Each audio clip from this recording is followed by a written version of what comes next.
Hi friends, ನಮಸ್ಕಾರ. Welcome back to my channel. ಇವತ್ತು ನಾನು ತಂದೂರಿ ರೆಸಿಪಿ ತೊಗೊಂಬಂದಿದ್ದೀನಿ.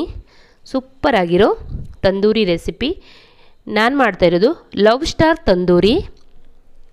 ಲಬ್ಸ್ಟರ್ ಅಂದರೆ ನಾವು ಕನ್ನಡದಲ್ಲಿ ಅದಕ್ಕೆ ಕೊಂಸಟ್ಲೆ ಅಂತ ಕರಿತೀವಿ. ನೋಡಿ, ಇದು ಈ ಥರ ಇರುತ್ತೆ. ಇದು ಚಿಕ್ಕದು, ಇನ್ನು ದೊಡ್ಡದು ಸಹ ಇರುತ್ತೆ. ಎರಡು ಕೊಂಬು ಬಂದಿರುತ್ತೆ ಆ ಸೈಡ್ ಈ ಸೈಡ್. ಅದು ಸಿಗೋದು ಸ್ವಲ್ಪ ರೇರ್, ಹಾಗಾಗಿ ನನಗೆ ಚಿಕ್ಕದು ಸಿಕ್ತು, ಅದನ್ನೇ ಮಾಡಿದ್ದೀನಿ. ಇದರಿಂದ ವೆರೈಟಿ ಡಿಶ್ ಮಾಡ್ಬೋದು.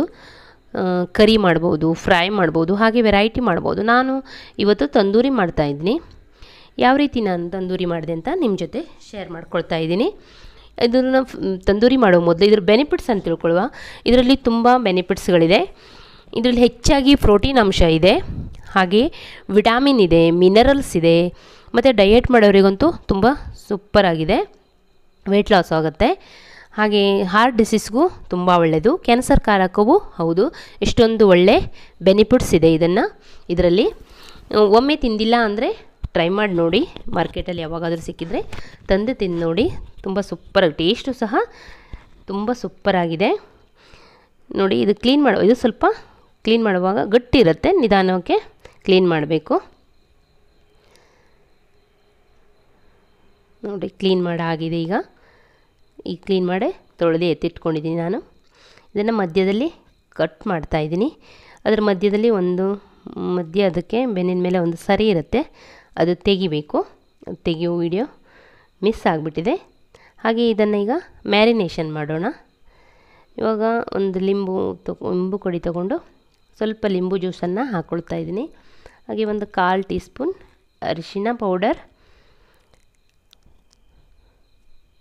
ಹಾಗೆ ರುಚಿಗೆ ತಕ್ಕಷ್ಟು ಉಪ್ಪು,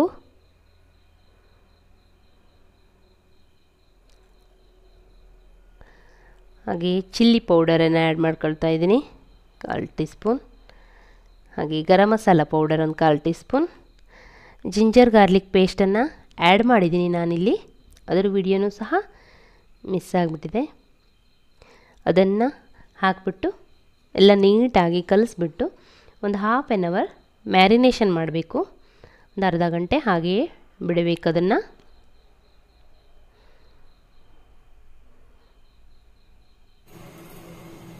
ಆನಂತರ ಒಂದು ಕಡಾಯಿ ತೊಗೊಂಡಿದ್ದೀನಿ, ಒಂದು ಬೌಲಲ್ಲಿ ಮೊಸರನ್ನು ಹಾಕಿದ್ದೀನಿ. ಮೊಸರನ್ನು ಟೀ ಸೋಸೋದ್ರಲ್ಲಿ ಹಾಕಿಬಿಟ್ಟು ಫುಲ್ ನೀರೆಲ್ಲ ಜಾಳಿಸ್ಬಿಟ್ಟು ಗಟ್ಟಿ ಮೊಸರನ್ನು ಮಾತ್ರ ಹಾಕಿದ್ದೀನಿ ನಾನು. ಹಾಗೆಯೇ ಒಂದು 1/4 ಟೀ ಸ್ಪೂನ್ ಚಿಲ್ಲಿ ಪೌಡರ್, ಹಾಗೆ ಗರಂ ಮಸಾಲ ಪೌಡರ್, ಹಾಗೆಯೇ ರುಚಿಗೆ ತಕ್ಕಷ್ಟು ಉಪ್ಪು ಮತ್ತು ಲಿಂಬು ರಸನೂ ಸಹ ಸೇರಿಸ್ಕೊಳ್ತಾ ಇದ್ದೀನಿ. ಜಿಂಜರ್ ಗಾರ್ಲಿಕ್ ಪೇಸ್ಟನ್ನು ಸಹ ಸೇರಿಸ್ಕೊಳ್ತಾ ಇದ್ದೀನಿ. ಎಲ್ಲವನ್ನು ಹಾಕಿಬಿಟ್ಟು ನೀಟಾಗಿ ಮಿಕ್ಸ್ ಮಾಡಬೇಕು. ಮೊಸರಲ್ಲಿ ಗಂಟು ಇಲ್ಲದಿರುವ ಹಾಗೆ. ಮತ್ತು ಇನ್ನೊಂದು ಸ್ವಲ್ಪ ಖಾರ ಕಡಿಮೆ ಅಂತ ಅನಿಸ್ತು, ಇನ್ನು ಸ್ವಲ್ಪ ಖಾರವನ್ನು ಸೇರಿಸ್ಕೊಳ್ತಾ ಇದ್ದೀನಿ. ನೀವು ನೋಡಿಬಿಟ್ಟು ಸೇರಿಸ್ಕೊಳ್ಳಿ. ನಾನಿಲ್ಲಿ ಒಂದನ್ನೇ ಮಾಡ್ತಾಯಿದ್ದೀನಿ, ಅದಕ್ಕೆ ನನಗೆ ಇಷ್ಟೇ ಸಾಕಾಗುತ್ತೆ. ನೀಟಾಗಿ ಎಲ್ಲವನ್ನು ಮಿಕ್ಸ್ ಮಾಡಿಬಿಟ್ಟು ಗಂಟಿಲ್ದಿರೋ ಹಾಗೆ ಮಿಕ್ಸ್ ಮಾಡಬೇಕು. ಮೊಸರಲ್ಲಿ ಮಿಕ್ಸ್ ಮಾಡಿಬಿಟ್ಟು ಮ್ಯಾರಿನೇಷನ್ ಮಾಡಿದಂತಹ ಫ್ರಾನ್ಸ್ ಅಂದರೆ ಕೊಂಸಟ್ಲೆ ಅದಕ್ಕೂ ಸಹ ಹಾಕ್ತಾಯಿದ್ದೀನಿ. ನೀಟಾಗಿ ಎಲ್ಲ ಕಡೆಗೂ ಅಪ್ಲೈ ಮಾಡಬೇಕು. ಯಾರೆಲ್ಲ ನನ್ನ ಚಾನಲನ್ನು ಹೊಸದಾಗಿ ನೋಡ್ತಾ ಇದ್ದೀರೋ ಅವರು ದಯವಿಟ್ಟು ಸಬ್ಸ್ಕ್ರೈಬ್ ಮಾಡಿರಿ, ಲೈಕ್ ಮಾಡಿ, ಶೇರ್ ಮಾಡಿ, ಹಾಗೆ ಸಬ್ಸ್ಕ್ರೈಬ್ ಮಾಡಿರಿ. ನೋಡಿ, ಎಲ್ಲವನ್ನು ನೀಟಾಗಿ ಮಿಕ್ಸ್ ಮಾಡಿದ್ದೀನಿ. ಹಾಗೆ ಈ ಕಡೆ ಒಂದು ಫ್ಯಾನ್ ಇಟ್ಕೊಂಡಿದ್ದೀನಿ ನಾನು. ಅದಕ್ಕೆ ನಾನು ತುಪ್ಪವನ್ನು ಸೇರಿಸ್ಕೊಳ್ತಾ ಇದ್ದೀನಿ. ನೀವು ತುಪ್ಪದ ಬದಲಿಗೆ ಎಣ್ಣೆನಾದರೂ ಸೇರಿಸ್ಬೋದು, ಅಥವಾ ಬಟರನ್ನಾದರೂ ಸೇರಿಸ್ಬೋದು, ಏನಾದರೂ ಸೇರಿಸ್ಕೊಳ್ಬೋದು. ಹಾಗೆ ಫ್ಯಾನಲ್ಲಿ ನಾನು ಈ ಥರ ಫ್ರೈ ಮಾಡ್ಕೊಳ್ತಾ ಇದ್ದೀನಿ.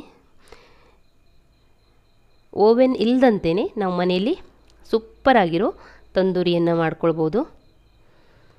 ಇದನ್ನು ಮುಚ್ಚಿಬಿಟ್ಟು ನಾನು ಇವಾಗ ಒಂದು ಸ್ವಲ್ಪ ಹೊತ್ತು ಫ್ರೈ ಮಾಡ್ತಾಯಿದ್ದೀನಿ.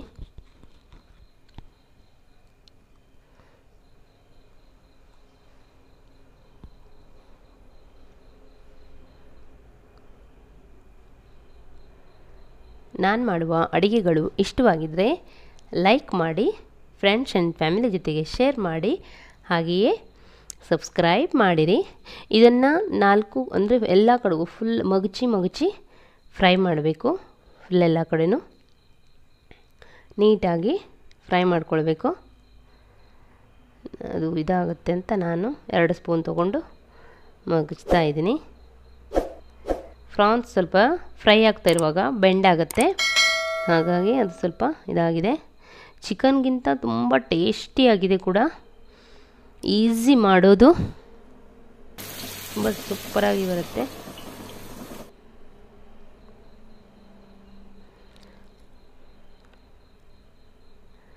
ಎಷ್ಟು ಟೇಸ್ಟಿಯಾಗಿರೋ ನೋಡಿ. ಎಲ್ಲ ಸೈಡು ಸಹ ಮಗಚಿ ಫ್ರೈ ಮಾಡಬೇಕು. ಸೈಡೆಲ್ಲ ಬೇಯಿಸ್ಕೊಳ್ಬೇಕು. 4 ಸೈಡು ಸಹ ಫ್ರೈ ಮಾಡಬೇಕು. ನೀಟಾಗಿ ಅದು ಬೇಯಬೇಕು.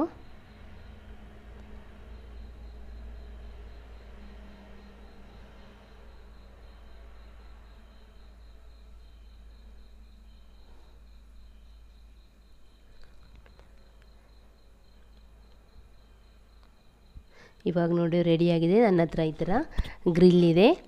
ನಿಮ್ಮ ಹತ್ರ ಇಲ್ಲ ಅಂದರೆ ನೀವು ಅದೇ ಇದಕ್ಕೆ ಒಂದು ಸಣ್ಣ ಬೌಲಲ್ಲಿ ಒಂದು ಇಡ್ಲನ್ನು ಹಾಕಿಬಿಟ್ಟು ಸ್ವಲ್ಪ ತುಪ್ಪವನ್ನು ಹಾಕಿ ಮುಚ್ಚಿಟ್ಬಿಟ್ರೆ ಸೇಮ್ ತಂದೂರಿ ಫ್ಲೇವರೇ ಬರುತ್ತೆ. ಇಲ್ಲ ಈ ಥರ ಇದೆ ಅಂದರೂ ಗ್ಯಾಸ್ ಮೇಲೆ ಈ ಥರ ಸುಟ್ಕೊಳ್ಬೋದು ನೀವು. ನಾನು ಈ ಥರ ಟೇಸ್ಟ್ ಸೇಮ್ ತಂದೂರಿ ಸ್ಟೈಲಲ್ಲೇ ಬರಲಿ ಅಂತ ಸ್ವಲ್ಪ ಬೆಂಕಿಗೆ ಹಿಡಿದು ಸುಟ್ಕೊಳ್ತಾ ಇದ್ದೀನಿ. ಟೇಸ್ಟ್ ತುಂಬ ಸೂಪರಾಗಿ ಬರುತ್ತೆ ಕೂಡ ಹೀಗೆ ಸುಟ್ಟಿದ್ರೆ. ಇದು ಗ್ಯಾಸನ್ನು ಆವಾಗಲೇ ಕ್ಲೀನ್ ಮಾಡಿಬಿಡಬೇಕು. ಈ ಥರ ಬೆಂಕಿಗೆ ಹಿಡಿದ್ರೆ ತುಂಬ ಟೇಸ್ಟ್ ಸೂಪರಾಗಿರುತ್ತೆ. ನೋಡ್ಕೊಳ್ತಾ ಆ ಕಡೆ ಈ ಕಡೆ ನೋಡ್ಕೊಳ್ತಾ ಸುಟ್ಕೊಳ್ಬೇಕು. ನೋಡಿ ಈ ಥರ ಮಾಡ್ತಾಯಿದ್ದೀನಿ ನಾನು. ಬೆಂಕಿಯನ್ನು ಫಾಸ್ಟಾಗಿ ಇಟ್ಕೊಂಡಿದ್ದೀನಿ. ಅದು ಸ್ವಲ್ಪ ಸುಟ್ಟೋಂಗಾಗಿದ್ರೆ ಟೇಸ್ಟ್ ತುಂಬ ಚೆನ್ನಾಗಿರುತ್ತೆ.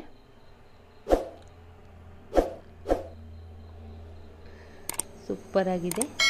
ಇಷ್ಟೊತ್ತು ನನ್ನ ವಿಡಿಯೋ ನೋಡಿದ್ದಕ್ಕಾಗಿ ಥ್ಯಾಂಕ್ ಯು ಫಾರ್ ವಾಚಿಂಗ್. ಟಾಟಾ, ಬಾಯ್ ಬಾಯ್.